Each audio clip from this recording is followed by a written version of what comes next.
Hey guys, welcome back to another episode of the Weekly Discussion. Every single Friday, we're going to drop videos for you guys on car culture, on being a mechanic, being a car enthusiast, the automotive industry in general, new cars, old cars, anything that has to do with automotive. So today, what our topic of discussion is going to be is, what is the problem with new cars? Why do new cars suck so much? We're going to touch on a technician's perspective as well as a car enthusiast perspective, and why mechanics and car enthusiasts alike seem to like old cars better, why they prefer to drive old cars. So sit back, relax, and enjoy the video. I cannot really been addicted to you. All of my attention I've been giving to you.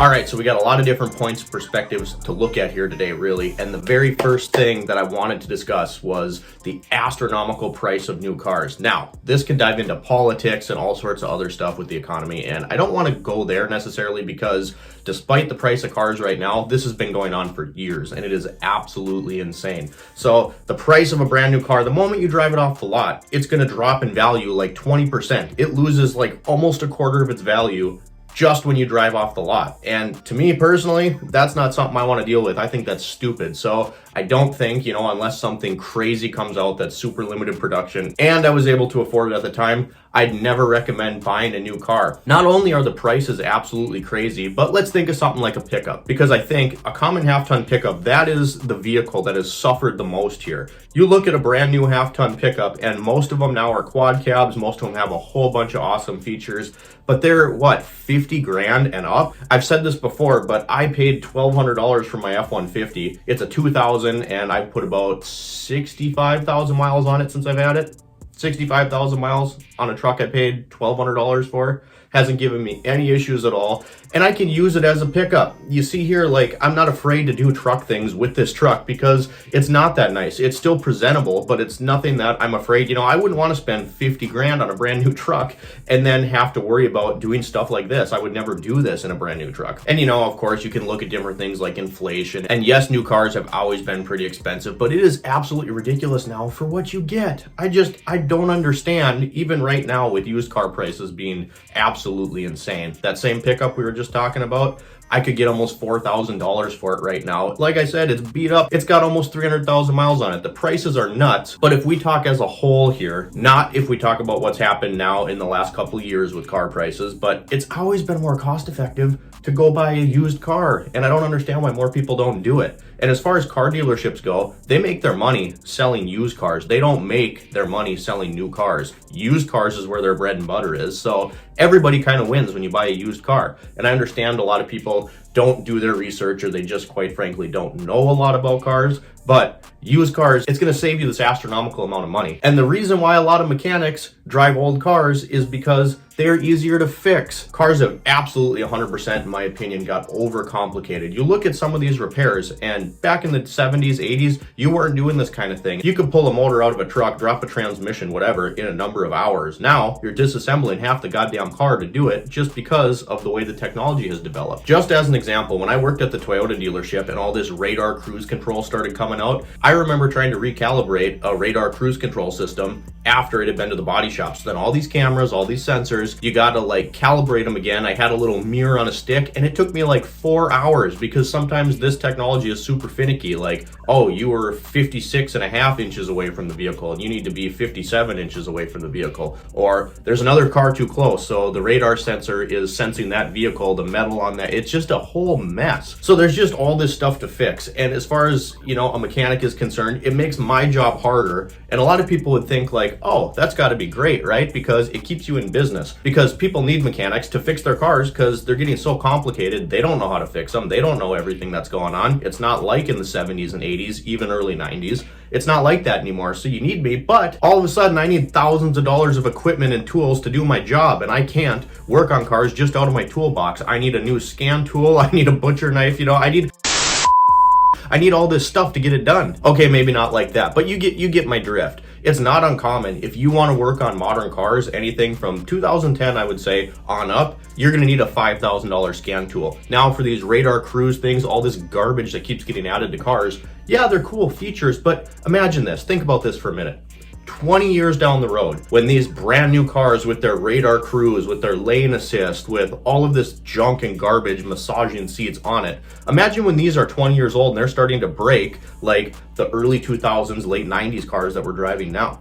No one, the average person, is not going to be able to fix half of this stuff that's on the car. I scanned a 2015 F-150 EcoBoost last week just to check it for codes after we did a repair, and there were 37 different computer systems that all talk to each other in this vehicle. This stuff, it's planned obsolescence. They want you to have to come to the dealership to work on the car. They want you to have to go to them, and it's going to completely kill the used car market someday, because while all this technology is nice, it's going to create a disaster for anyone that wants to tinker on their cars themselves. I mean, the list goes on. We have electronic braking now. We have that radar cruise we mentioned. We have hands-free driving, massaging, air conditions, heated. It is ridiculous. Which brings me to my next point, which is all of this is going to take the physical quality of the vehicles down. Because think about it. The best example I can give you is when I had my newer F-150 as opposed to my 2000, which is parked outside.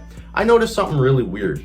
I slammed the door shut one day and I saw the body panel like,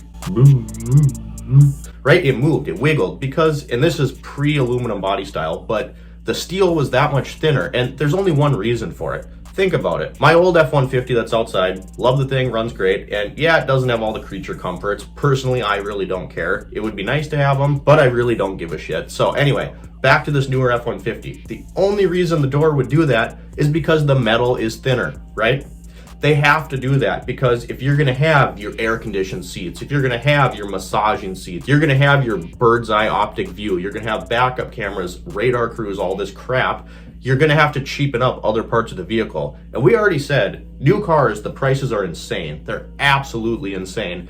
If you built stuff with the same physical quality that you did in the 70s, in the 80s, even in the 90s and early 2000s, these cars are going to cost, a base model new truck will cost $120,000 because you got to cheapen it up somewhere if you're going to add all this stuff. You can't have your cake and eat it too. So that and other things, which I said we're not going to get into it, but let's say government fuel efficiency standards, stuff like that. It means cheaper materials, more plastic where there used to be metal. All of this stuff is going to create nightmares down the road on top of these vehicles just being more complicated. Now, if we get into more of a car enthusiast point of view, that kind of thing. One, car enthusiasts want a cheaper car so that they can tinker, they can drill, they can paint, they can modify, they can rip apart. That's one part of it. I'm not saying that car guys don't love newer cars. There's a lot of new cars I would love to have. But the other side of it is older cars just feel more authentic. I drove the MK5 Supra when it first came out.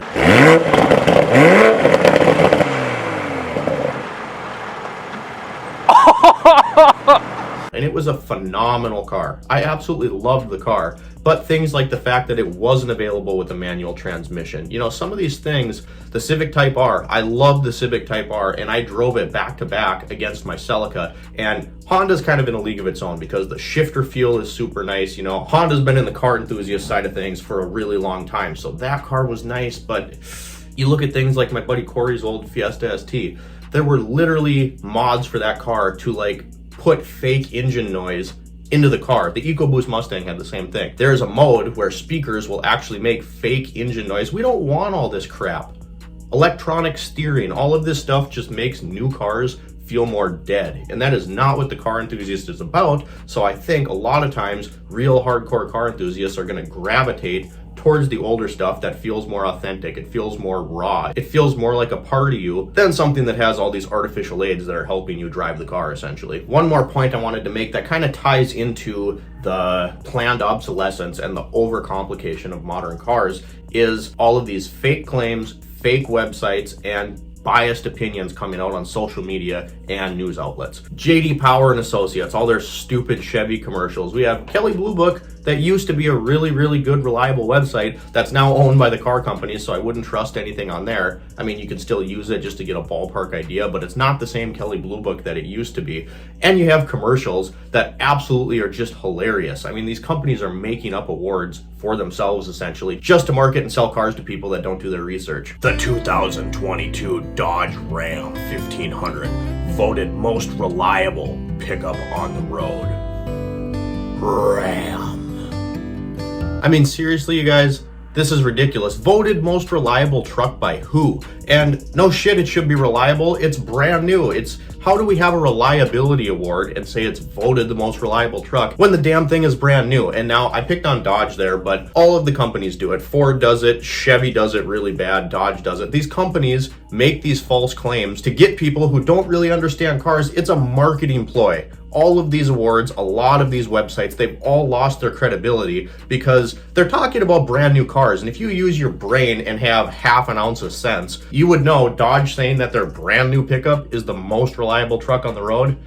It better well should be. It's brand new. All right, you guys, so this video in no way is me saying that there are no new cars that I like. There's a lot of really nice new cars out there that are coming out. I think the prices are insane, and I think all of this technology that's added to new cars is gonna make it an absolute mess in the future. I mean, hell, it's an absolute mess now. Ask any technician, you know, the 7 years I spent at the Toyota dealership, when all of this kind of technology comes out, it is an absolute nightmare to work on, and things just get that much more complicated. So you can't have your cake and eat it too. If you want all of this crazy technology, be ready to be beating your head against a wall when you're fixing it. Be ready for parts to be really expensive. Be ready to spend some money if you're not a mechanic, and these kind of things have to go into the shop once your 3-5 year warranty expires, you know? These things are great when the repair cost is covered under warranty, but that's not gonna last forever, and eventually you're gonna be stuck fixing all of this overcomplicated stuff. I'm not saying they're not nice features. I'm not saying that as we progress down the road, these things aren't gonna get better and more reliable, but at a certain point,